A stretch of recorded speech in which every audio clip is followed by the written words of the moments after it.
Hello and welcome to the FIGAF B2B migration demonstration. First, I will start by showing what we have in the integration suite to begin with. If we look at the trade partner management, we can see we have our company. We have a parent company called Alora Solution Group, which is a parent company based in Denmark. There are then a number of subsidiaries. They are here differentiated by country. So we can see the different countries where we have a subsidiary where we want to have established unique B2B migration integrations, of course. If we then look at our old PO system, we will see something similar where we can then see also all of our partners. We can see all ourselves, what we, the companies we have or we're using, and where we're integrating with. And here we can then look, for example, for one partner and say we have a partner here called Penny Grabber. We can see this Penny Grabber has a number of identities that are being used for different purposes, whether it's an SAP ID in and out, DUNS number, GLN codes, GS1 also. We have some formats and we have some agreements, and we can see here that they are doing business with both our Alora in the United States and the global one, which is our parent company in Denmark then. So for that migration to begin, we first said we need to establish a few things. We need to have our companies and subsidiaries that's already in place. We need our agreement templates that is also in place. So we of course also need our partners. We can go to the FIG B2B application and for example here look for partners, and here all our partners are listed. Now this is of course the same as you would see in the integration suite. We can also go here and see partners, and we can see here uh, now I already have a search, but if you can see here the different communication partners and trading partners, we could search also here for Penny and find nothing here. Similar, we can go here, of course, in FIGAF and also search for Penny. There is nothing there. Then the partner must be created. Now, this can be done in the integration suite, of course, where you then need to set up a lot of different identifiers, systems with different purposes, communications with all types of parameters defined. Now, here in FIGAF, we can do it very quickly, where you say, I want to create a partner. And again, you can base your whole partner record on what you have in your PO system. So we have a partner name.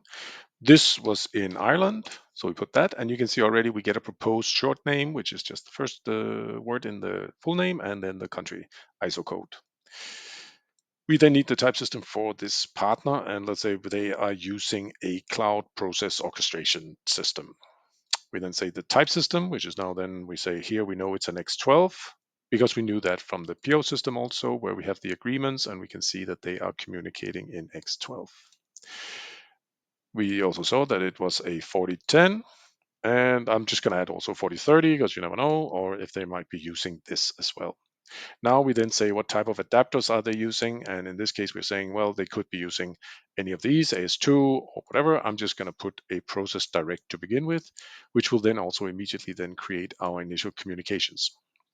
Now the identifiers that you can also pick from over here in the PI system, and we saw we had a GS1 code for that partner. We can then put that in there.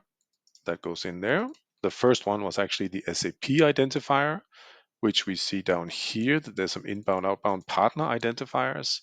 We would then add those as well. We can check if there might be a DUNS number. Yes, there is a DUNS number, and I'll add that as well. And there could be a mutually defined identifier. I'm just going to put the same as our SAP identifier. You can leave these blank. It's not absolutely necessary to populate them. This is just to quickly get you started with a partner that has the most commonly used properties. Once creation is completed, you will then see that instantly FIGAF has been updated, and you can now search for your partner and find it here. And you can access it immediately just with a click. You go into the integration suite and find the record instantly, so you don't have to go search for it in the integration suite. And what you see here for this partner, Penny Grabber, has now been created. We are in Ireland, and now you have all these identifiers already prepared and ready in the different formats of saying like we are ready to now handle this partner for X12 and for the also SAP identifiers in the SAP time system formats. Then we also already have the systems created. There's development, there's test and production, and you instantly have the correct type systems assigned, and you also instantly have these process direct, receiver, and sender communications also already prepared. So you basically can just go in now and adjust them, or maybe you already populated them correctly in as part of the creation. That means that we are now ready for the migration. If we go to FIGAF and say we are looking at our migration, we see here that you have PI to CPI migration, the complete overview of all your ICOs. This is used primarily for A to A migrations. B2B is simply a click here, and you then see a list of all of your operation mappings that needs to be, most likely, most of them at least, need to be migrated. Now here you can see quickly the purpose. If it has been migrated or not, then it will be assigned a purpose of whether this was migrated as a generic mapping or whether it was migrated as a partner specific mapping, and then the timestamp. And you can also see more details out here to the right, whether who did it and where it's placed. You can see the agreements being created. You can see the test cases already existing in PI for this specific mapping. And you can see also the test cases that have been migrated to CPI once the migration is completed. You can see the partner now in CPI, and you can see the company or subsidiary in CPI as well in your TPM, what is there. And you can then see the new custom flow that has been created. There's also a way of controlling this. You can by tagging, for example, here, say that you have maybe a logic of saying, well, I have assigned the mappings that I wanted, or the agreements or business partner agreements that I wanted to migrate in my first wave or second wave. And this way you can control your process of migration. If we look at our second wave here, we can see that we have a couple of partners that want to migrate it. The Sweden McDonald's have already been migrated, but here we have our penny grabber ready to be migrated. Very important point here. You can see the PI test cases, and we strongly recommend that you don't migrate anything where you don't have PI test cases already prepared. This will be a solid foundation for your regression testing and to ensure that your migration is actually successful in case there are gaps that needs to be closed. We then move over here to the migration, and now we can start by saying, who are we migrating this for also on our side? And here we can see we have our Danish parent company, the Allure Solution Group, as the first one, but we have also all of our subsidiaries. And here we can then go down and pick. And we said in this case, we're also interested in Allure United States. We then now look for the partner profile, the trading partner where we want to perform this. And we can again search quickly and find our new partner, Penny Grabber. We can look at now for the specific for now subsidiary US. There are a bunch of agreement templates being created, and here we want to then search for our order, and we can then also say we are interested in the X12. This quickly we can search out and find the appropriate template.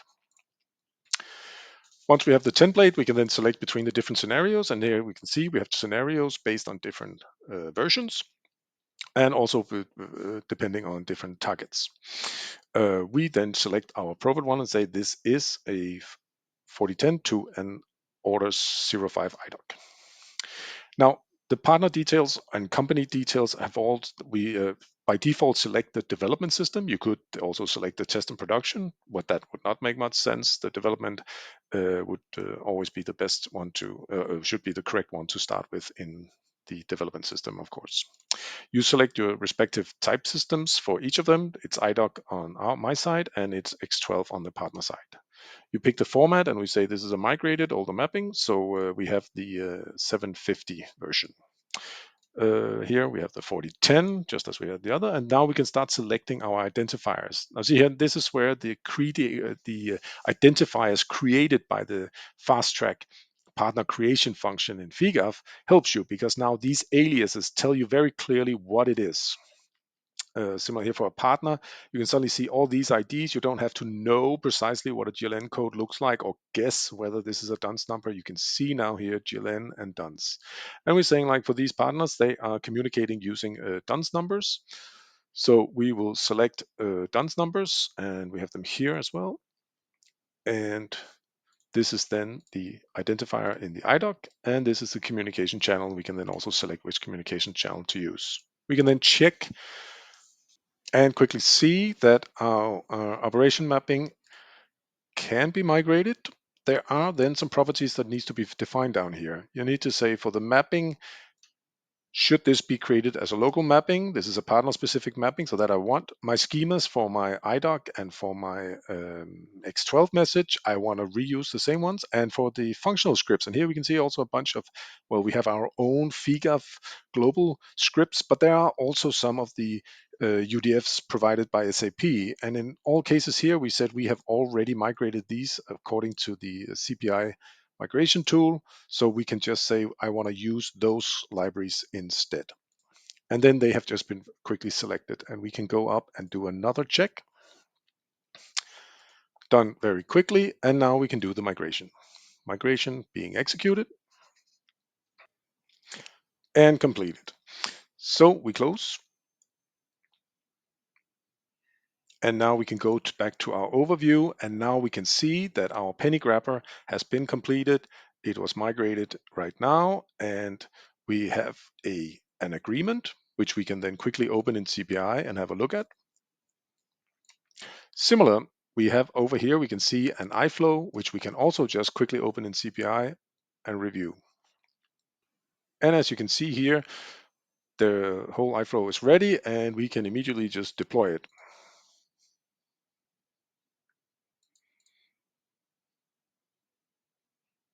And in parallel, we can go and look at that agreement. Again, via the link, I jump directly into my newly created agreement. We can see it's ready for Alora United States with partner Penny Grabber. All the different uh, message types have been assigned, and we can just activate this agreement immediately as well. Activation completed. Close that. And now over here, we'll just perform a new synchronization because now the data has changed in our backend system. And we want to make sure that FIGAF is up to date. And therefore, we take the TPM data now and perform a synchronization. There, synchronization completed. And we can now move forward and say, well, we also want to now start the testing. As we can see here, we had test cases originally in the PI system. We have 0 test cases in CPI. So let's try and migrate test cases. We can now see here the 3 test cases that existed.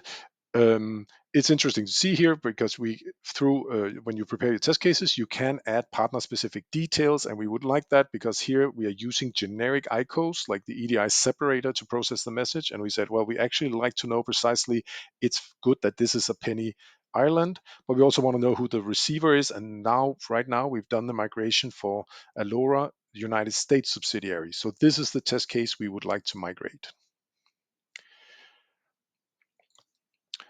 We can then say we will create a new suite here and say, in this case now, we had previously the PI test suite, and now we create the CPI test suite again for Penny Grabber. And it's migrated. Now you can run the test case from here, but I would just like to show you that if you go back to the B2B menu and you say, well, over here now, I'd like to see my scenarios and I want to search out and look for Penny Grabber, we can see it here. And from here, you can then access the test cases. You can see here that there's a test case assigned. You can also see the status of the agreement. You can see that it's activated. You can see there's no pending updates. That could, for example, be if there was a MAC assigned instead of a custom flow. You can also see that it is not using MAC. It is using a custom flow instead. You can see that here. There are, of course, more information out here where you can also see if there's a pre-flow or a post-flow. So all the details here are available from just this one dashboard overview. You can also see sender mix and receiver mix as well. And you can access them directly through a link. And this is especially also interesting if you are using a Mac. Again, you would have then the link here directly for this Mac.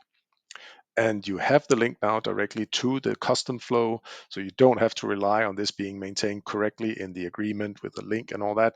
This is already known by FIGA that this is the flow that you should be using or is being used. We look at the test case. I go to this here and say, well, let's run this test case.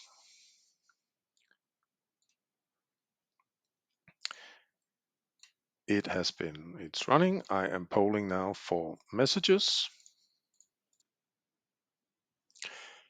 And as we refresh, we can see now here that a test message was found. We can then proceed to the comparison. And now we can see that there was indeed an error for this specific order. We can also see the order number. And if we look at the differences, we can see here that yes, there are some logic steps, maybe mappings here that where we can see, for example, the sender and the receiver partner.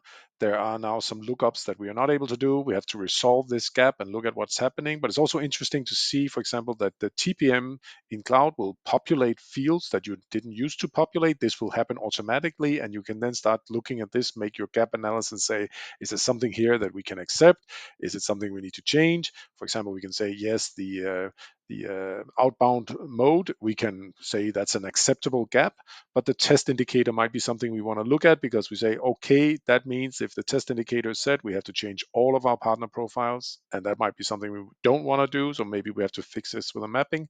But you can then continuously then now adjust your mapping and ensure that it is valid and that only gaps that are acceptable are then allowed. And once that is done, you can then update your test case and say, well, and now I want to use all of my test cases as that I found and use them now as the source for my future tests. So this means end to end that you have prepared and have now your B2B scenarios and can now perform your tests and monitor all of your migrations as per the B2B overview here also in the migration tool.